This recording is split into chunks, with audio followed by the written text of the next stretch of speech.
ערב טוב לכולם, שלום וברוכים הבאים, כאן ערן שטרן, ואני שמח מאוד לפתוח את הרעיון הנוסף שלנו במסגרת הרעיונות עם מנהיגים שמשנים את העולם. והערב אני מאוד מאוד מאוד שמח ומתרגש לראיין כאן את דייב קרול. היי דייב. Hello, how are you, Aaron? Hi. So I'll just finish the Hebrew introduction and we'll continue. אז באמת למי שלא מכיר, דייב קרול הוא זמר ויוצר מוערך וגם מומחה לחדשנות במדיה החברתית. הסיפור של הפרסום שלו בעצם החל ב-2009, כשהוא נתקל בשירות לקוחות מאוד מאוד מאכזב מחברת יונייטד איירליינס אחרי שהם שברו את הגיטרה שלו, והוא לקח בעצם את הכישרון שלו, את היכולות שלו, את האהבה שלו למוזיקה, ובעצם ייצר שיר שמספר את האכזבה שהוא חש מהחברה הזו.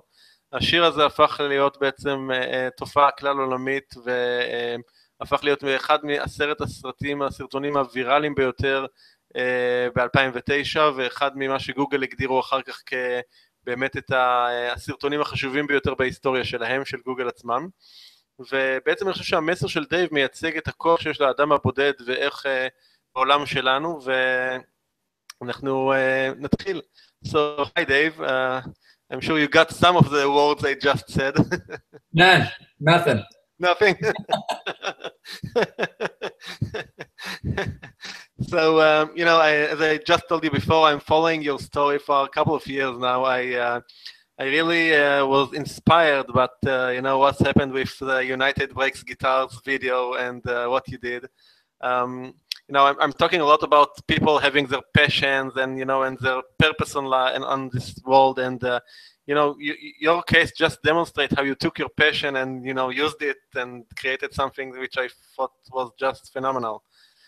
And so maybe we can start, for those who don't really know what we're talking about and the whole backstory of what is happening with United Breaks Guitars. Okay, well, I'm a Canadian. I live in Halifax, Nova Scotia. I'm originally from Timmins, Ontario, which is about 8 hours drive north of Toronto, so a small town. And my brother Don and I, we started a band 25 years ago, named after our father Max. So we called the band Sons of Maxwell.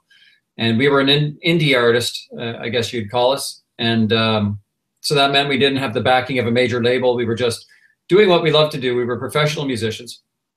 And we got to travel all over the world doing what we love to do. So in that sense, we were very successful, but it was always a challenge as independent artists face to try and build your career. And so we had done a lot of touring, had a lot of fun, and we had this opportunity once to go to Nebraska. The University of Nebraska is the arts presenter for the state. So they asked us if we wanted to go and play 6 or 7 shows throughout the state of Nebraska.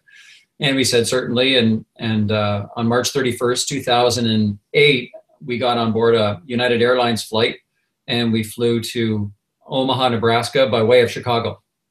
And I'd never flown United before. It was ironically my first time with them. And they took all of our instruments and put them in the belly of the plane. They said we couldn't carry them on board. And so we got to Chicago, and we were sitting on the plane ready to get off and get on our connector flight. And there was a woman that was sitting behind our bass player, Mike Hiltz, on the side of the plane. And she looked outside the window when we were on the tarmac and said, "Oh my God, they're throwing guitars outside." And so at that point, I knew that something bad had happened to some of our instruments. And so I got off and I tried to talk to 3 people right at the airport, and none of them wanted to help me. They were all either not empowered or didn't seem to care, and sort of sent us on our way. And when we got to Omaha, we saw that our guitars were there and the cases looked okay. And I had actually 2 guitars with me, and one of them, my Taylor guitar that I bought for $3,500, when I really didn't have that much money to spend. I had to borrow and do some stuff to get that guitar. It had a nice hard-shelled case, but I had a soft sort of nylon foamy case to surround that. And so I put my hand inside between the 2 cases, and I didn't feel any damage. But we had to get to our hotel. So we ended up all just taking our instruments and luggage, went to sleep for like 3 hours, and then got up and drove to our first gig. When we got to our gig, we opened up our guitar cases, and one of my 2 guitars, the Taylor guitar, was the only one that was damaged out of anybody's, but it was really badly damaged. And so I knew that United wasn't going to just give me money for this guitar. And at that point, it hadn't even been looked at by anybody. But it turns out that I tried to get them to take responsibility for what ultimately was a $1,200 repair for about 9 months, and they wouldn't do it. And after about 9 months of me trying, somebody from United and I had an exchange by email, a customer service rep, and she said that because I didn't open a claim within 24 hours, the airline's policy was that they weren't responsible. And so they said they were going to walk away and do nothing, and I decided that maybe I should do something else about it. And that's when the idea of getting musical about it came to pass. And over the next 7 months, I whittled away at it. It wasn't something that I just jumped into. I made the airline a promise that I would make 3 videos about my experience and make each song a little different, and try and get it on YouTube and get as many people just to watch and see what happened and just share my frustrations. And so the first of the 3 videos went up on Monday, July 6th at 11:30 p.m. And 30 minutes later that night, I had about 6 hits. And I thought all 6 of those were mine. And it turns out that social media had already started to work for me, but I didn't realize that because I'd sent out 2 messages. One to everybody in my Facebook account, which was about 400 people. And keep in mind, in 2009, this was the glory days of Facebook, where you could send all your friends a message and they would get it as a personal message at that time. And everybody in my Outlook Express got a message as well. And it just said, United broke my guitar, watch this video. And the next morning I had 300 hits and 5,000 by lunchtime and 25,000 by dinner time. And my goal was to get 1 million hits in the next year with all 3 videos combined, because I thought it would probably take me 3 videos to do that. Turns out I got 1 million in 4 days. And it became a worldwide media frenzy. It became very, it resonated with a whole bunch of people, I guess. And so it just changed my life instantly at that point. Yeah, I believe that, you know, everyone who's watching this movie can relate to the story and relate to the frustration that, you know, customers are having, you know, especially with big companies and, you know, that are not taking responsibilities for things that, you know, they should take. And, you know, as I said, it's really demonstrates the power of one, you know, what it can do, especially these days. And, you know, I would love to hear some of your insights about that. You know, how are we as you know, as individuals can really make a difference? Because I think what your video did was really making a difference, because it enforced companies to start looking at them, you know, at how they do customer service in a better way.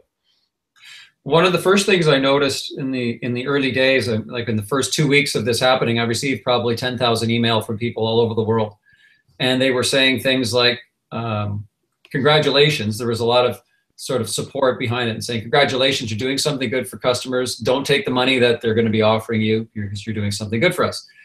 But then they also would share a story. And it told me right away that everybody, whether it was an airline story or not, this was a conversation starter for bad customer service. And that this really struck a chord with people across the world, because everybody has had a bad airline story or at least a customer service story. And it also told me that up until then, at least, that people felt that they didn't have a voice, and they felt disempowered by companies who are bullies or forcing them to go through channels and weed the ones that didn't have the fight to continue, just make them peel off. And so I got a lot of encouragement from people, but it also at that point told me that we're in a different time now, that social media allows people with relative ease to get a message out and share it with people all over the world, and in a profound way. And that if you're creative and think outside the box, you can really have an idea that catches fire. And that was a wake-up call for companies. Apparently, BBC News and The Economist had reported that my video was responsible for a $180 million market cap drop in United stock. And that's when it really became relevant. It wasn't just another cat flushing the toilet on YouTube. It now was something very, very relevant, because businesses' bottom line could be affected by one customer. And that's when it instantly became a game changer. I think that, you know, one question that probably everyone is asking you, and I will ask it also to the benefits of people listening. So I guess at a certain point in time, then United, you know, woke up and understood that, you know, they're in trouble, or, you know, that this video is really causing them, you know, to look bad. And how was your experience with them changed after that? I'm sure they approached you. They did. They keep in mind that when the guitar got broken, up until they said they would never fix it, that was 9 months. And then another 7 months went by before I made the video and released it. So after that 7-month period, that second period, and then 4 days later, the day it hit 1 million was the day we talked on the telephone. And that's when they offered me the $1,200 that I'd spent on fixing that guitar. As they didn't use the word compensation, but they said it's regretful what happened. They didn't say I'm sorry. That was one thing I noticed. They didn't apologize. They just said it's regretful. And that's one of the insights, I guess, in the first 10 seconds of this, was that companies should just sometimes apologize if they're in the wrong, because sorry is the least expensive solution to many of your problems. If you just honestly say you're sorry, and then where do we go from here? And we spoke on the phone that day, and I explained that these videos, the trilogy of videos that would be coming their way, it wasn't a negotiation tactic to try and get something out of the airline. It was more of a promise, me keeping my promise. When they said they weren't going to do anything, I said, I'm going to make 3 videos. And that's what I was intending on doing. And as I said, all those people were emailing at the time saying, don't accept the compensation, hold true to your word. And so that's kind of what I did. And we haven't really talked about compensation again after that. They had offered me $1,200 in cash. And for some reason they said 1,200 in flight vouchers. I'd asked for the flight vouchers, so that's what they offered. But then they also added 1,200 in cash. And that's when I said no to that. And they gave $3,500 to a charity, a music school in the United States in my name. So that was something, but we never really talked about compensation again. And I read one of the things of the story I read is that the company who actually built the original guitar, they were quicker to offer you a replacement guitar, right? 2 guitars. Taylor Guitar is the company, and people that play, higher end instruments, you can argue that Taylor's better than Fender or something like that. But I liked that guitar. I chose that one when I went to buy a guitar that day. And people love Taylor guitars for different reasons. And so they appreciated the publicity that was coming their way, and they felt sorry for me, I guess. So they invited me out to California with my friend Julian, and we got a tour of the plant and got to see how they make these great guitars. And then at the end of the day, they took me into a nice big room that had all of the guitars that Taylor makes on a wall. And they just said, take your time and pick 2 when you're done. So they gave me 2 brand new guitars. And that was definitely a highlight. Yeah, and I think it also demonstrates, that the difference between how companies behave, in terms of seeing like a failure or a problem, either like as a problem or as an opportunity, because they definitely saw the opportunity. Well, yes, and that's again a key takeaway from all of this, is that both United and Taylor had the opportunity to take something bad that happened to me and turn it into profit for their company, but United missed the opportunity. Taylor did what they call newsjacking, and they said, there's all this positive publicity. What can we do to help ourselves? And so I don't ever say that my video dropped United stock or helped Taylor. Both those companies had the opportunity to decide how they were going to respond to that. So a boost in sales or a drop in sales or market cap is completely the by choice of those companies. And so Taylor, they had their best year ever. I think just a couple of years ago, sales were up 25% in a recession on a discretionary item like a guitar. And United had that experience. So, yeah. So this video goes out, and your life is changing, right? And you're now not only a singer and a musician. Also speak about how people or how companies should do customer service, right?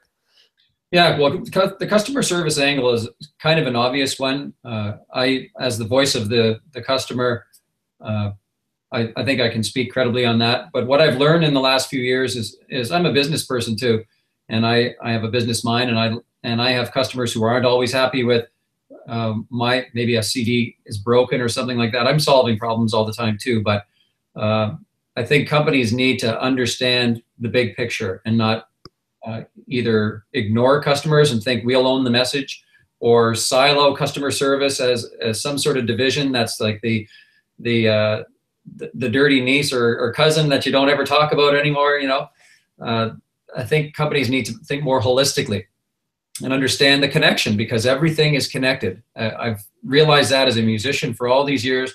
I've played shows where there's been people from all over the world. You wouldn't think these people would ever be in the same room together, but music brings people together.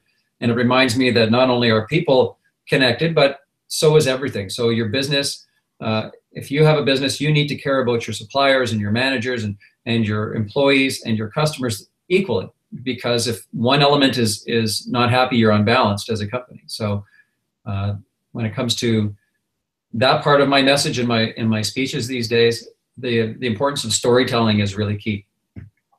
You need to be very congruent when you're telling stories these days, and make sure the story for your leaders is as relevant as the story for your customers, and that everybody could be in the same room hearing that story and not feel like they're hearing two different ones. Right. So, you know, social media is probably one of the things that, you know, made this video, you know, what it is.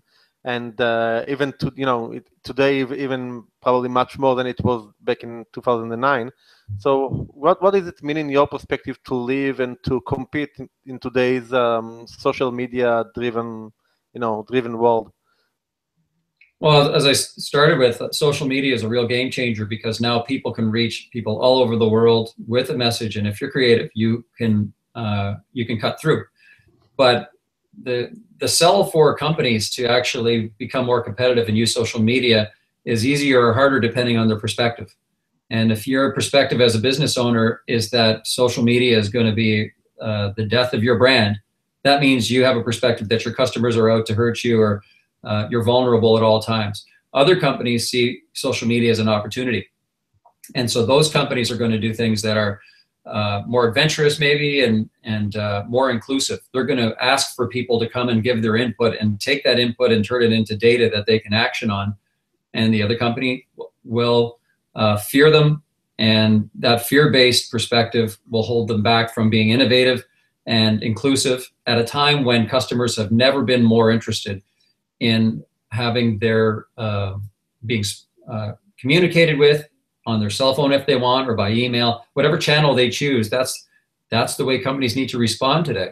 And there's technologies that are there. But the companies that are adopting those technologies to make themselves more connected to their customers and give their customers more choice will be the relevant ones going forward. Right. So, you know, so in terms of, like, let's look at the other angle from the business perspective. So if I'm a business and I get, you know, I live in this world with all social media and with customers being able to say anything and, you know, to raise their voices, how should I as a business you know, to prepare for this? Because it could be also very threatening to be from the business perspective, that anyone can, you know, shame you or say anything about you. Something might be right, something might be wrong, you know. You know, so from the business perspective, how do you think businesses should prepare for that? Well, I think today businesses have to definitely be listening and engaging in social media. And again, there are tools. I'm involved with a company right here in Halifax that called LifeRaft. And LifeRaft is a social media monitoring tool geared more towards security companies or education, to hear what people are saying, to identify threats. But those tools are essential. And there are many, many business tools that allow you just to hear what your customers are saying. And if you're going to ignore that and just put your head in the sand, you're really vulnerable, because you won't ever hear the conversation. And before you can solve anything, you need to know what people are saying about you. Not everything your people will say online will be pleasant about your brand, but you do have the opportunity to engage and have your story heard. So once again, listening is important, but your storytelling is also very important. If you want to own the story, you have to be a better storyteller, and it has to be authentic. So if you have a bunch of customers who are upset about some specific issue, you can't come in and try and, with your storytelling, deflect attention to something else. You have to engage. You have to admit that there's an issue, and then tell your side of the story and explain why it happened, what you're going to do, to solve it going forward, and make it right with the customer so that it diffuses the situation. Because if there are two sides in conflict, if both sides are digging in, that's where the conflict arises. It's when you don't push back and you allow a customer to say, I'm upset with you, and you say, I'm sorry, that instantly it's way better than it would have been. So, so I think that there's also an opportunity here, because if you are able to listen to what your customers are saying, you can find opportunities for maybe new improvements, or even new products or services that you can offer them, or to really understand what they need from you as a business. That's right. Most businesses have still these silos. You've got the customer service, you've got the marketing, you got sales, and marketing is a relatively small number of people who are thinking great ways to promote a product. Why wouldn't you ask everyone in your organization, or what if there's somebody in the world that has a better idea? There was a great example a few years back that I heard about where you probably recall the Exxon Valdez when it cracked open in Alaska and all the oil went everywhere, about 20 years ago now. They couldn't reclaim the oil. The oil sort of fell to the seabed, and oil in cold water turns to sort of like liquid cement. And so they couldn't reclaim all this oil, and it's horrible for the environment. And so they sort of put it out with social media to anyone in the world who had a better solution after all these years to do something. And somebody in the middle of nowhere put some thought to it, and they came up with a solution on how to reclaim this oil after all these years. And it's great for the environment. And oil now at the time was like $100 a barrel. When it sank, it was 25. So they're pulling up oil that's worth way more money now. It's better for the environment, all because they asked someone who wasn't employed with the company, but just someone for a good idea. And that's what social media is for companies that see it as an opportunity rather than a threat. Yeah, that's interesting. So so now with all of this happening, and with all this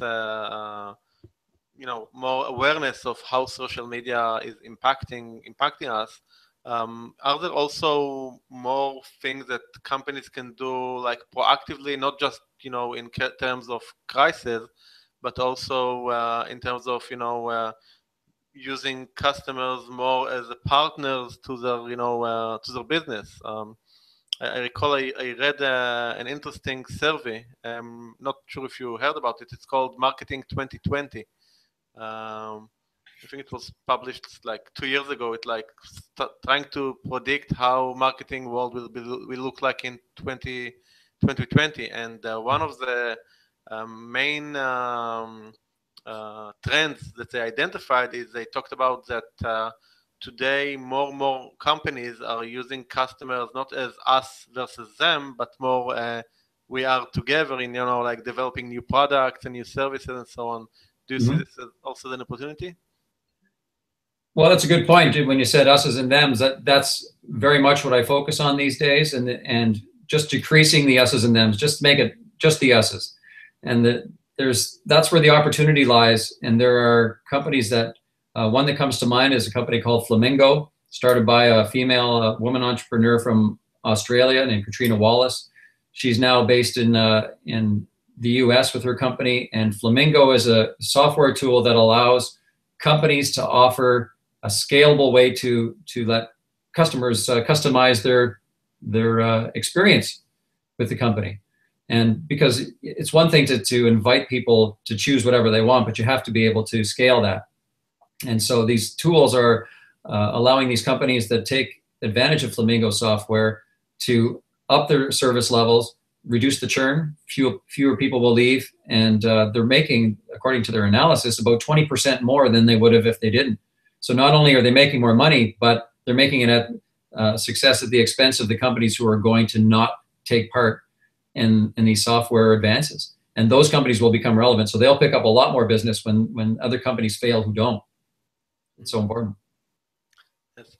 Do you have, Dave, maybe, from your experience, and I know that you probably, from your case, you get a lot of like case studies of companies who really change their attitude versus other, customer service. Do you have any insights from that, or anything that, you saw that was happening in the, lately? Do you mean companies that were one way and are changing? Yes. Mm-hmm. I just know a little bit about Flamingo. I know a little bit more because Katrina Wallace is a good friend of mine, but she's taking this technology into the insurance industry. So the big, huge industries that require a lot of care and that use big data and are getting on board with this new technology to, number one, find out what people want and what kind of policies would work or not, so that they can know in advance before they take them to market and waste a lot of money on something that's not going to go. I'm sort of interested too in companies that are starting from scratch with the right attitude. And companies like Tom's Shoes, they're a great example. When you buy a pair of Tom's shoes, they give a pair of shoes to somebody else, new shoes, to somebody else in the world who can't afford them maybe. And that sort of pay it forward mentality is ingrained. It's part of the DNA of the company. And that's where companies are going in the future, I think. Nice, very nice. So, and any more insights you have, from the way you look at businesses today, and from the opportunities in this all social media driven world? I think the success of any company today in a socially driven world will depend on their outlook. If they see it as something to be worried about, as a danger or an opportunity. I was speaking at an event, and there was a lot of business leaders there. And one came up to me after, and he said, "I don't think any of this social media stuff matters to me." And I said, "Well, what business are you in?" And he says, "Well, we're a B2B organization. We ship oil around the world in our ships, and I think their sales were something $600 million. And I used that Exxon Valdez example. I said, "Do you not think that if you have a ship that breaks open and spills oil all throughout some part of the ocean tomorrow, that everyone won't know your name and everyone won't be holding your company accountable? You need to know what people are saying and have a social media strategy in place to listen and communicate to people very effectively." And there's some simple tools just to get started, but a company that size should really have a social media division. And for that person, he had a sort of a fearful approach to it. And I think it would be wise if companies jump in with both feet. Nice. So you also mentioned that you talked about businesses that are doing things for the greater good, that they have like an extra added value rather than just selling the product or the service. Yeah. I'm also a big advocate for what I call purposeful businesses, businesses with a purpose, not just, making money is not bad, but not just for the sake of making money. I think, I would imagine that businesses like that have more opportunity in, how our world is changing for what we just talked about. What's your take on that? I think if you believe that storytelling is important at all, then companies like that have the advantage over companies that don't put a purpose into the DNA of why they exist as a company. If you care about other people, I think that will resonate with people. Very rarely do any of us, I think, just see a price between two products and choose the lower price if there's another option available. All things being equal, if you had the choice between a company A that is helping someone in the world or company B that offers the same product but nothing else, you're probably going to go with company A. And I think more important now, people want to know who they're doing business with, even as a customer. And I would rather buy something from a company that treats their employees well, where you hear about how happy they are to go to work every day and how well they treat their suppliers, and then the opposite. When you hear about companies that they're selling, say, clothing in North America, but it's made in a sweatshop in Malaysia or somewhere like that, it sort of makes you not want to buy those clothes anymore. And so I think companies, rather than maybe just trying to do a retrofit to their company and say, we're going to sponsor mental health awareness, but everyone in their company is going slowly crazy because of the working conditions, there's a disconnect there. It's not congruent. And so companies, I think, have to be, from top to bottom, congruent with the story that they're projecting. That story has to be the same one that everybody else is telling. And with social media, you're going to be held accountable today like never before, because people talk and people are smart. Yeah, so it's being really authentic and walking your talk and not just presenting one thing and doing the other thing. Yeah. Let me close the curtain here. It's getting a little shiny. There. Okay. So we talked a lot about big companies, and and I want, maybe we can talk about also what do small businesses can do about it, because many of my customers and the people who will be watching that will also be more like small business owners, and they don't necessarily have the resources that like big companies, and I'm sure that there are also opportunities for them as well. Oh, there certainly are. If anything, maybe small businesses have the advantage, because it used to be maybe only the most wealthy companies could afford the budgets necessary to make some sort of commercial or advertising campaign that could grab the attention of people. But in my case, $150 is all I had to make that first video, and it's been $150 for the United Breaks Guitars first video. Yes, and because everyone donated their time, right? And the full cast of it, and many guitars being thrown away, and yeah, everybody came together. My friends and the people who shot the film are professional filmmakers, but they donated their time for the day. And the acting is really horrible in the video because those are my friends and they're not actors, and I couldn't afford real actors. But the point, I guess, is that today cost really isn't a factor. You're only limited by your own creativity, so you can get a lot done with some pretty inexpensive tools and reach a lot of people and have a lot of fun doing it, and people will buy into what they see on screen. If they can tell you're enjoying it and you're passionate about it, and it's authentic from the heart, that's where you're reaching people. It's not from the head, the cerebral side. It's from the heart side. So small businesses, I think, as I say, have a real opportunity. You just have to be creative. Understand maybe who your audience is, what you want to achieve, and find a way to say your message in a way that no one's really said it before. And that's not hard. You just have to tweak it a little bit to find the sweet spot. And most of all, I say content is still king, and your content has to be rock solid. It doesn't have to be expensive, but for instance, if you were doing a video outside, you would want to not have the wind blowing on your microphone so that you can't hear the audio, or don't let the camera be too shaky. Make sure that if you're asking someone to spend 3 minutes of their life watching something you've done, make sure that it's something you'd want to watch yourself. And that sort of rule of thumb, I think, gives you the advantage, not the guarantee, but the advantage that they might. So I see here on the questions that people are coming back for the $150 for the United Breaks Guitars video. And the script for this video is brilliant in my mind. Did you write it? The what? The script for the video. Yeah. Yeah, we had, I wrote the song first, and I wanted you can only write one thing at a time, right? So I said, the first song will be the story chronologically. This is what happened. And the lyrics are very, very truthful, but the video is wildly exaggerated. So but the lyrics came together pretty quickly.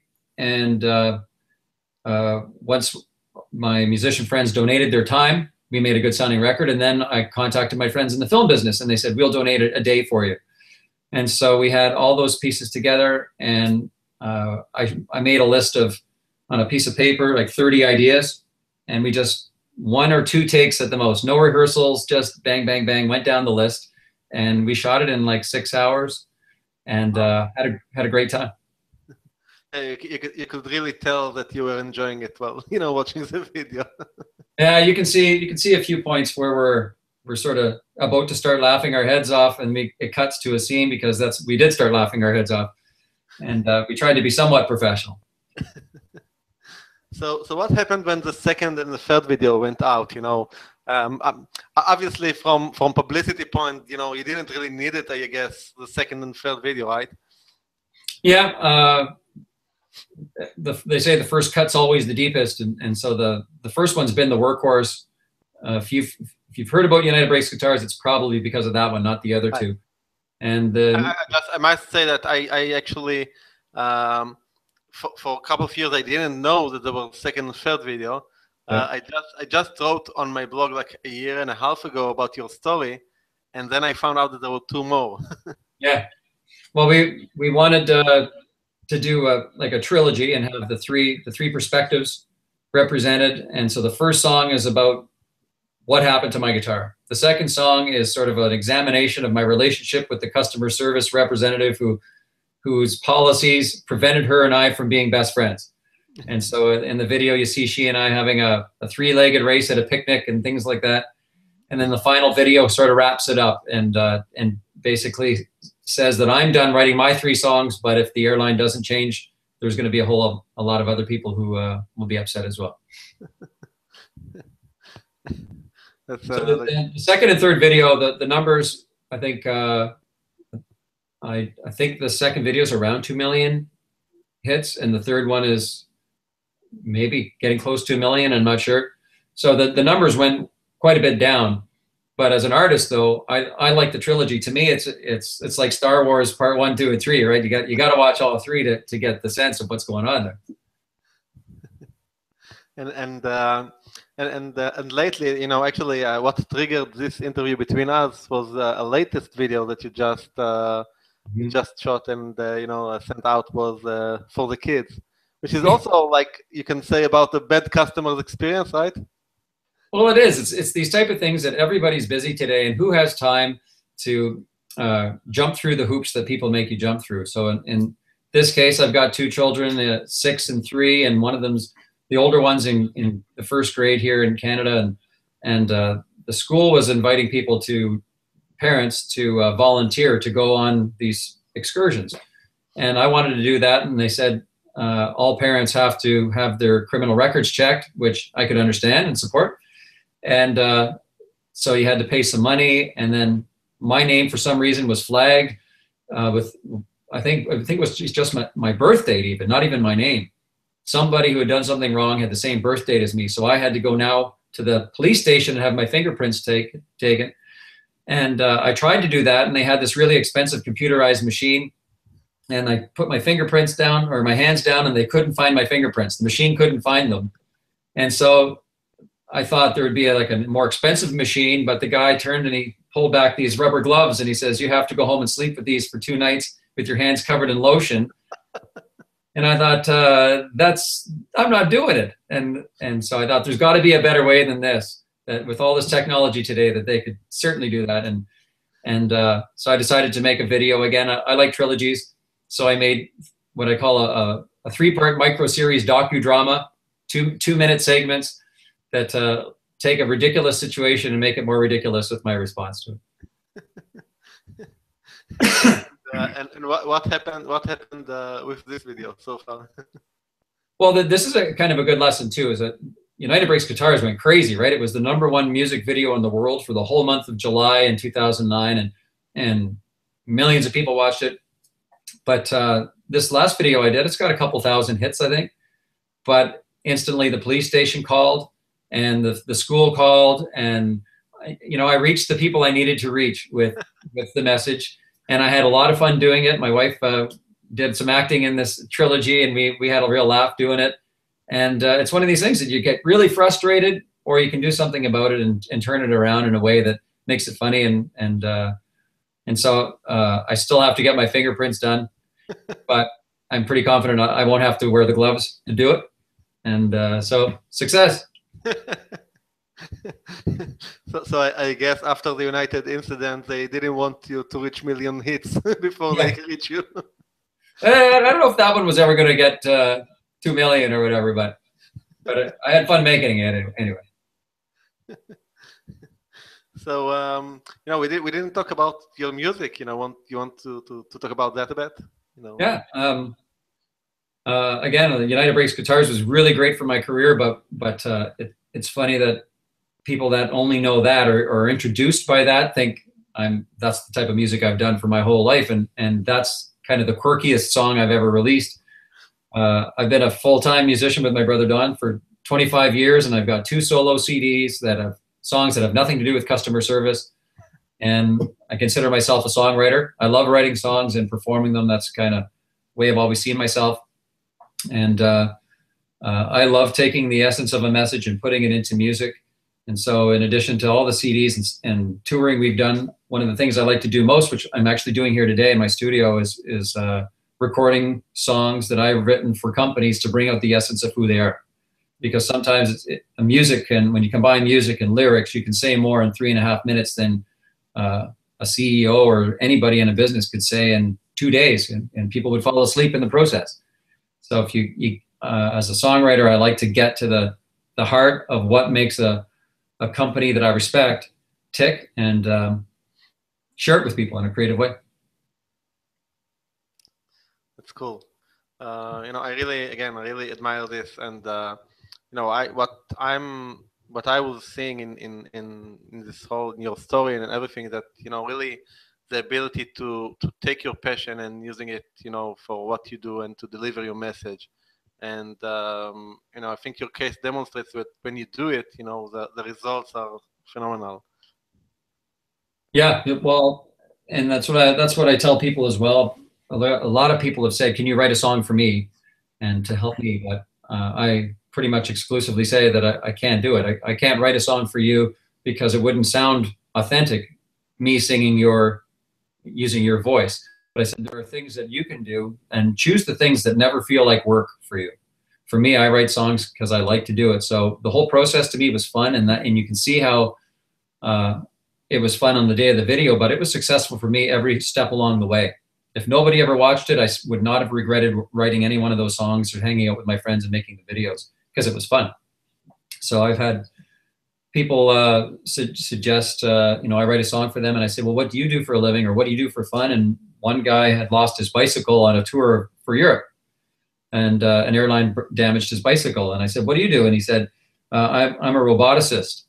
And I said, well, why don't you make a small robot lifting up a small bike and smashing it with the name of the airline on the side and stuff like that. And I don't know if he ever did it, but he got really jazzed. He stopped being really angry, and he's like, oh, that could be really cool.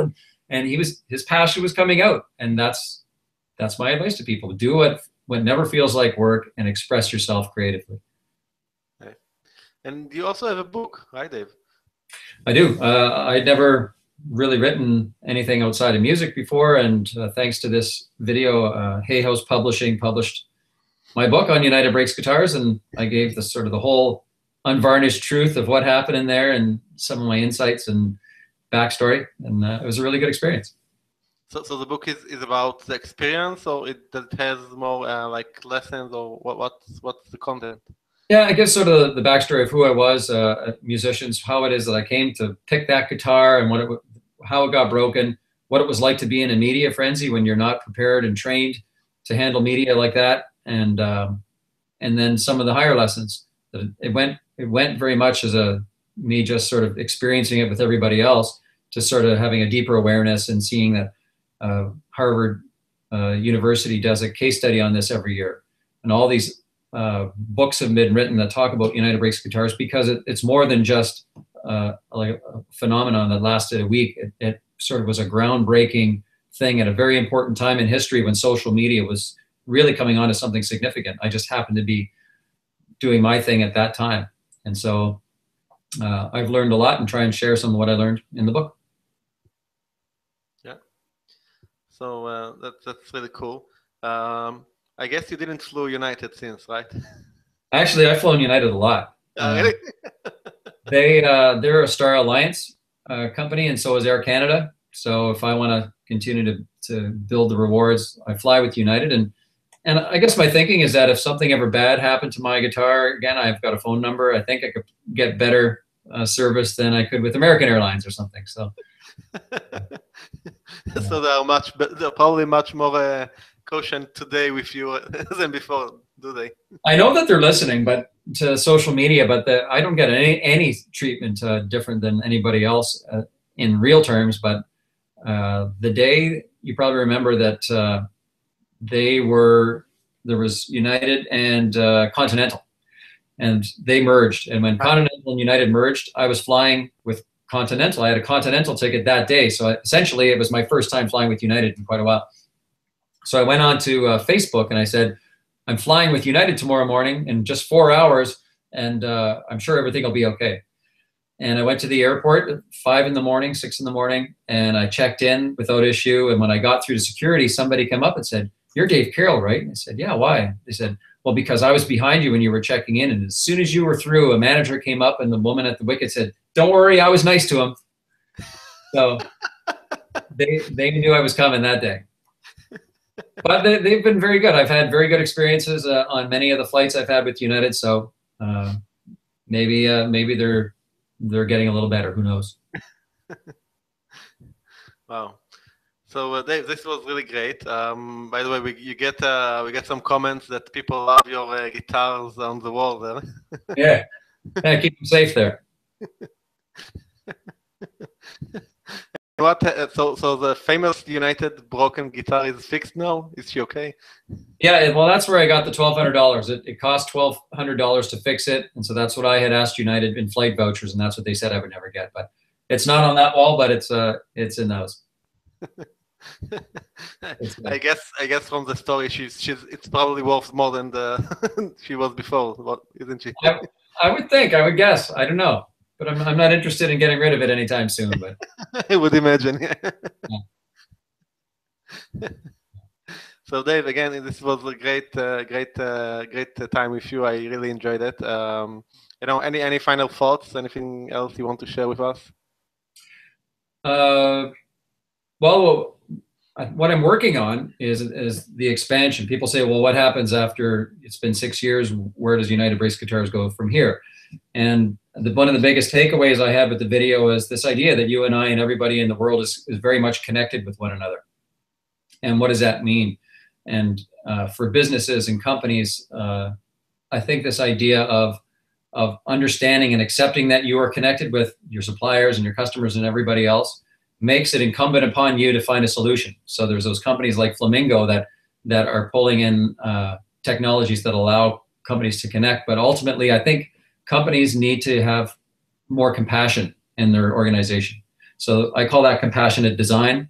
And the companies of tomorrow, I think, will recognize that we're all connected and that the only way to really pull that off as a business without being inauthentic is to have compassion as part of the DNA of your company, so that caring and having products that help people and make the world a better place is the business model that you're getting into for those reasons. And if you don't have compassion as part of your business, then you're just going to be irrelevant, because I think more companies will have it. And if I had the choice and you had the choice, all things being equal, I want to deal with a company that's thinking of me and other people ahead of themselves.